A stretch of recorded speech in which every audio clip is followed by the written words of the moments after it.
Hello, everybody. Dubious Catholic here, and I'm doing a video I didn't think I'd be doing. This is the final episode of Chewwies, entitled Curtain Call, and I wasn't actually planning on doing a director's commentary at first because I thought the episode spoke for itself, But then I realized that there was a lot of behind the scenes stuff that I was hoping to actually discuss and actually show some of you guys. So you can see, obviously, right off the bat, that we start with a kind of a blended shot of MCC mods Blender animation. I'll show some of the earlier iterations of this because originally this whole scene took place inside Halo Reach on Forge World. So it was like crouching Spartans and very kind of mundane looking footage. And that was actually going to be the majority of the episode. And when I had initially tweeted about this episode and written it, I already knew that it was this kind of the core of the episode was going to be that therapy session and kind of jumping back and forth, back in time, what happened earlier in that day, what's going to happen after the session, and everything else in between. And it became clear to be very quick that with all the gray assets and stuff in Forge World, it just wasn't going to come together. And I tried to not have use a modded version of Forge World because I don't have a second PC running, so it'd be very tricky, to navigate all the kind of because it had to be very subtle body language, and you even see that with the Blender animations. And if you look in my earlier episodes of Chewies, like what was it, Awards Night, you'll see that the models look a little bit choppy. They twist and distorted certain angles, but since Rokoro brought in their kind of retargeting plugin, the models look a lot sharper here. And I think you noticed I had that kind of plate shot of the Spartan handy at the two tablets and stuff. Took me a while to get that shot, at least to the point where I was content with it. There's some shots later on that I tried to make work with the blended machinima and animation thing, and they just never came together. I'll point it out later on, but there's a shot coming up here after Derelict takes the tablets that I'm really fond of. And it's a little bit of a controversial shot because it uses AI. And I understand people's hesitance to use AI or to put it forward. But again, I was only using it as a tool in a quick, like, less than 5 second shot in the two instances that I used it. I didn't want it to be the central thing of the episode. But if you come to my channel and you kind of want to have your visual stuff going on, I think there's a lot going on in this episode for you. Like we have the POV here with the Spartan and the Elite checking up on Derelict, seeing what the problem is as he kind of starts tripping out. And even at the very first sequence, you have that shot of the rain, and that wasn't like a superimpose. That was Connor Dawn's Rain World, Forge World map that I promoted on my channel quite some time back. And you go, and you even if you know about mods, you might think, oh, it's just another Forge World thing because everybody uses Forge World. But then we're taken into this Blender animation, which I think it looks a lot tighter than my previous stuff. So between the AI stuff, and it's very nuanced AI stuff, I do believe, the trippy effects, the Blender stuff, and the mod stuff, you're getting so much right off the bat. And then obviously we have the dream sequence later on, which has the isolated colors. But we'll get to that. But I like even there's 3 segments here with the Derelict tripping out as they read the script. And I tried to make the first tripping sequence, with this war scene. I was going to letterbox it, but I realized I don't know if it would make sense for it to be letterboxed if Derelict was hallucinating. But I tried to give it very weighted colors, like make it contrasty, a little bit grimy and stuff.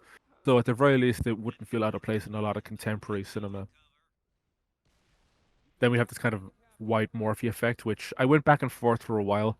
The kind of the glow and the green, the greenish flood color was a last minute choice, but I figured the scene needed something a little bit more because obviously I have like a green screened in Halo 4 Flood Spartan, and I think 9 out of 10 people can tell how I achieved this effect. So I figured if I maybe throw some more effects on, it'll kind of distract people from how I actually did it. Pull away, distract people from the smoke and mirrors. And then obviously we have a morph cut here with all the AI stuff to do this kind of thriller movie scene about making this insane jump into a pelican. And the pelican stuff kind of pissed me off because I was between using mods and using Blender and stuff, and I realized at the end, like, it was going to be a short enough shot, whichever way you do it. and I love how it cuts into Derek slamming the wall. Um, like I think the script was written maybe 6 or so months before Last Seen Online came out, but I'd written a script 3 times, and what you see here is the third iteration of that script. The first one was still a therapy session, but it was basically me talking about my journey to making machinima from my or just making like comics on Microsoft PowerPoint, going up to what else did I do? Oh, I did like PNG comics with game sprites, and doing filmmaking IRL to this and stuff. And I realized it was too boring, and I don't think people would be interested in hearing about that. And if they were interested in hearing about that, I don't feel as if Chewwies was the avenue to kind of tell that story. I might do it in another video, but I don't think this was the place for it. Again, with the dream sequence, isolating the colors was very much a last minute choice, and the reason I opted for that is because I felt there wasn't anything that was truly distinguishing this from reality. I was going to give it that kind of glow effect, like in the second hallucination scene, but I figured we already have that in one scene, and you'll see that the color isolation here is very choppy, like it's very contrasty, and there's parts of the armor that isn't isolated, and I figured that's probably good enough for the dream because I don't want it to be perfect. Plus, in Ridgeline, it's difficult enough to isolate red without having to mask. I did that for the teaser at the end of Triple Bull, and I figured no, it's too much work. I think less is more in this situation, and in a dream you might not recall everything one to one. Dreams are kind of in and out, so I figured that was enough. This is the only scene in the finished episode where you actually see the therapist as a like a machinima model, as opposed to like a blender model. I don't know if this even cuts together with the actual blender scenes because I haven't released the episode as of yet. Right now it's May 16th. I'm probably going to be releasing this commentary a long while after that. But this sequence is particularly tricky because I was trying to time up Derelict's commute back to the city with what's happening, or because you're getting this voiceover of them still talking at the appointment, right? So even though we're seeing footage of what happens after the therapy session, we're still hearing dialogue of before it, of before he left, you know? Shout out to all the extras who helped out with these scenes and for the dream sequence as well. You know, they really came in when I needed them. Um, yeah, I mean, so anyone who thinks some of these sequences look a little choppy are probably not wrong. I am happy with all the TV stuff, how the TV stuff came together. I got all this stuff of the set for the therapy session stuff all came from Sketchfab and Turbo Squid. There's some stuff on CG Trader, but I haven't looked at it yet. But anyone who's wondering how I like plugged all this together, I'll be covering it in the guide to Machinima, which may be out by the time you're watching this. And if it isn't, I apologize sincerely because I've been delaying this thing for years. Um, I think a lot of people would probably want to hide the old videos that I'm showing here in this part of the episode, but I feel like being pretty upfront with the content I've made before and not being proud of it, but not being ashamed of it either, because I think it led me to where I am now. But you know, some people try and pull up your old videos and try and like not cancel you, but hold your feet to the fire. But I don't mind doing it to myself because I like looking at my old content. I don't want to hide my old content. I like seeing how I've grown and progressed over time. And I really like those shots where you can see the therapist looking into the screen that's like reflected on their face. I was really worried if that shot was going to come together or not, but I think that it did. You know, obviously we're going real back there with the Ashes to Ashes trailer, the Civil Discord 2 trailer, which was a really fun troll thing. Um, yeah, I'm so glad how these animations came out. I don't know if they're perfect. I don't even know if the backing plate of the Rain World goes with it, but I think it's some of the more ambitious stuff I've tried so far. Obviously, we're kind of showing a lot of stuff here, and it's like not to be congratulating myself too much because I'm a little doubtful over the stuff that I make. Half the time, I think my stuff is shit and no one should watch it. But again, like I don't want to go too deep into this. I think 99% of people can figure out what's going on here. while I rewrote the script a bunch of times, I would say the final minute of the episode was set in stone, and I was never changing it. I was just making slight changes at how I got to that end, that last shot. But that final shot was always the same. And I think I don't know if the first shot was always the same, but the start of the episode was always the same, where it always started in the therapist's office. The cut that comes up here, where it's Derek looking into the screen and like cutting to the shot in a warthog. That wasn't planned, and that just kind of conveniently came together in the edit, and I'm really glad that it did because I was worried about how we're going to go from talking in the therapist's session to like cutting to footage that comes after it because I don't know if people were going to get that, and I don't know yet if people are going to get it, but I really hope that they do because I think it's a neat way of telling the story where the first part of it is told before the session, the end of it is told after the session, and then you have that bit middle where it's the dream sequence. I think I mean, it makes sense to me. I don't know how it's going to make sense to anybody else, but obviously we have Flick coming in here as well, and it only felt fair to have Flick in here. One of the biggest things about this episode was to incorporate elements from all the previous Chewies, and obviously Chewies doesn't have a building storyline. It doesn't have an overarching story, but if you had watched all my previous Chewies and my previous machinima prior to this, I think you'll probably piece together what's going on. And I think in terms of the utilities and the visual stuff I used, a lot of stuff does come together. I like some of the previous Chewies have had mods, they've had Blender, they've had um some trippy visual effects, but really not that much.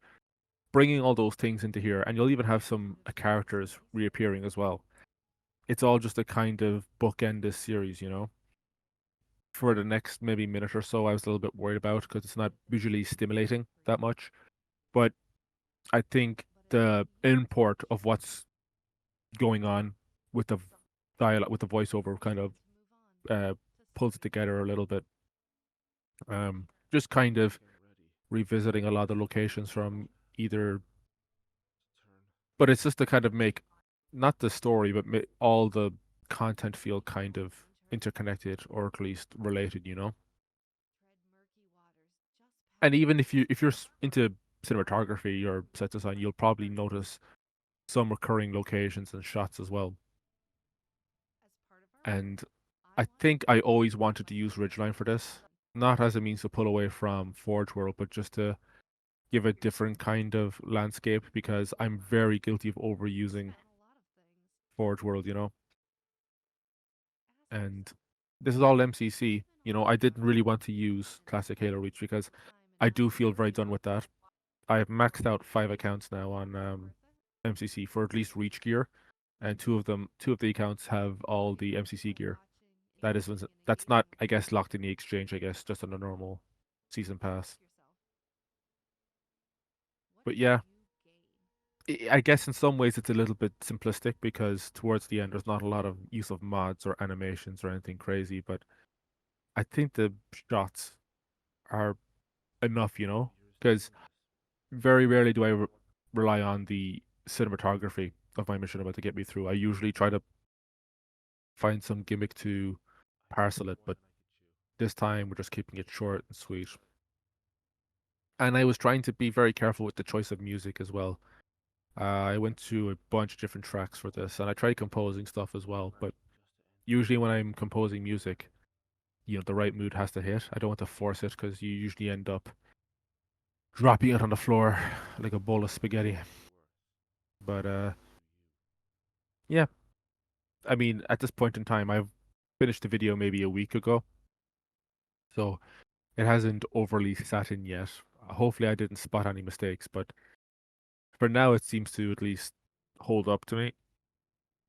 Hopefully, by the time this commentary comes out, I'll still feel this way, but we'll see.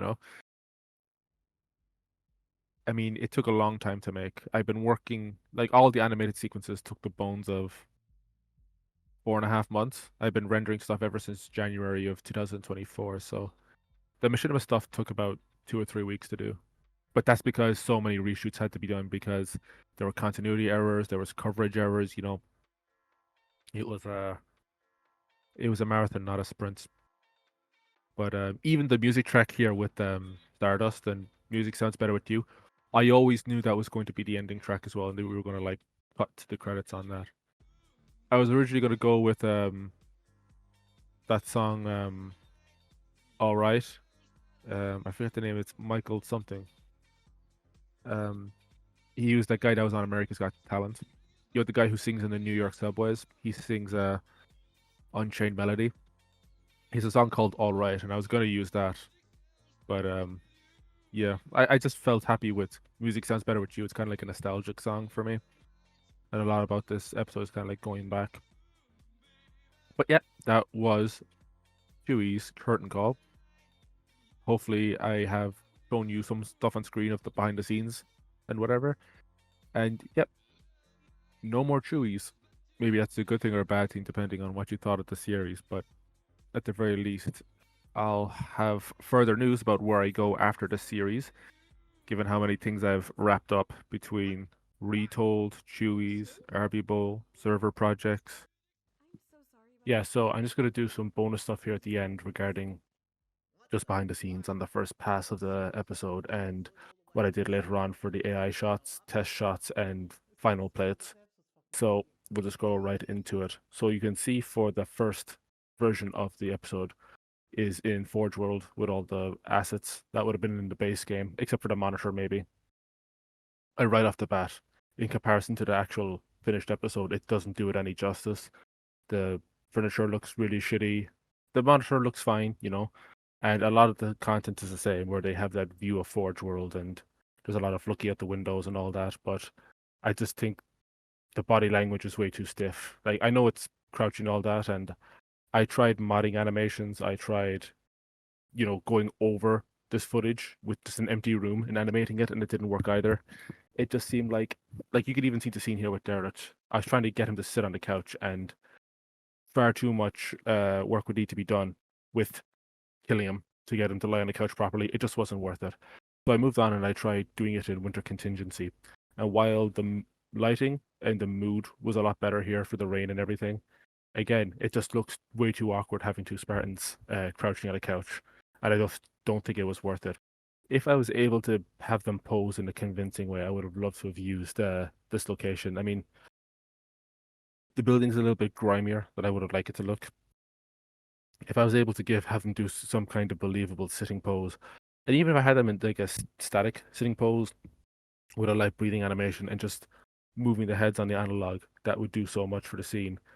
But unfortunately, I had to go with the Blender thing, and the Blender thing didn't take too much time. I'll do a breakdown of just how that scene looks in a space because it's something I got off TurboSquid or Sketchfab. It was one or the other.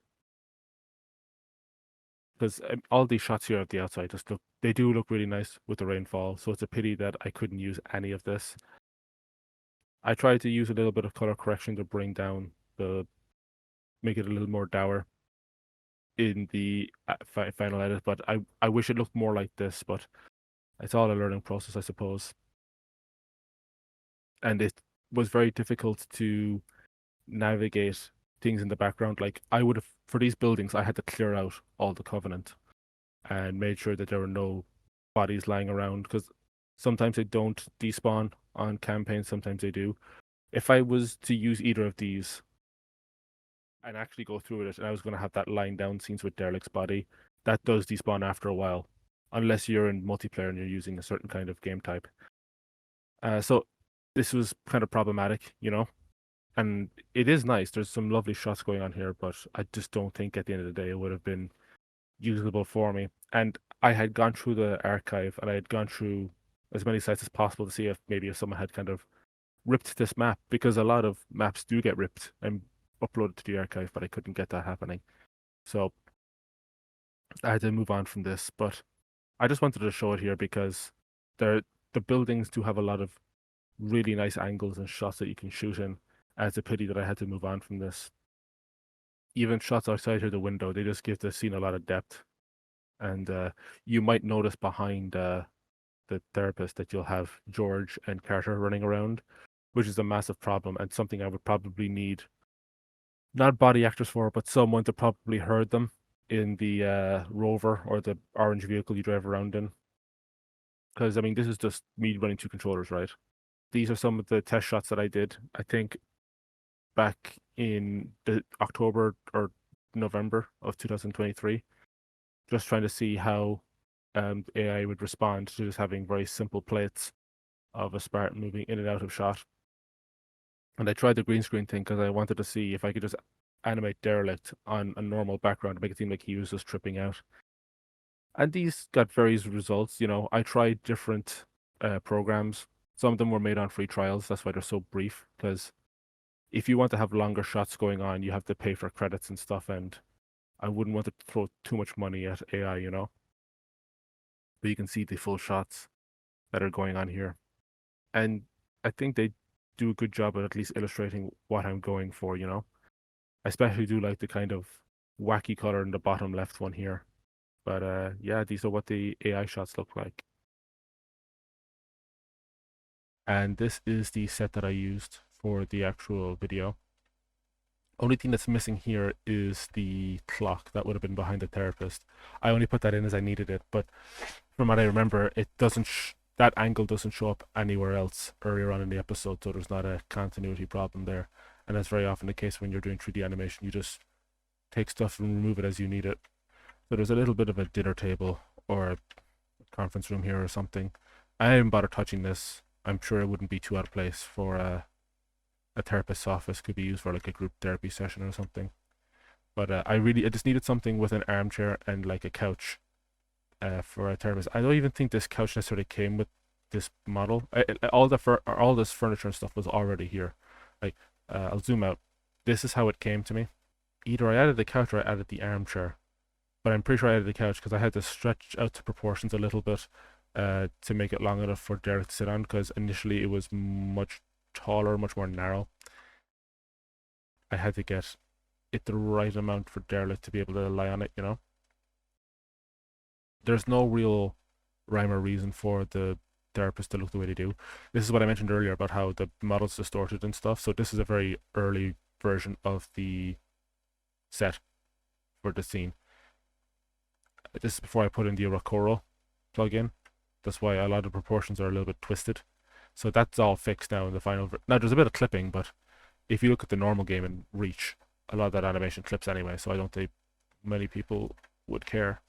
The TV definitely didn't come with it, and this stand is more comparable to a chair or a stool. So that you would never put a TV on something like this. So the reason I know this is an early version is because I remember centering the TV on it. Yeah, I probably could have done more in terms of the paintings on the walls and such.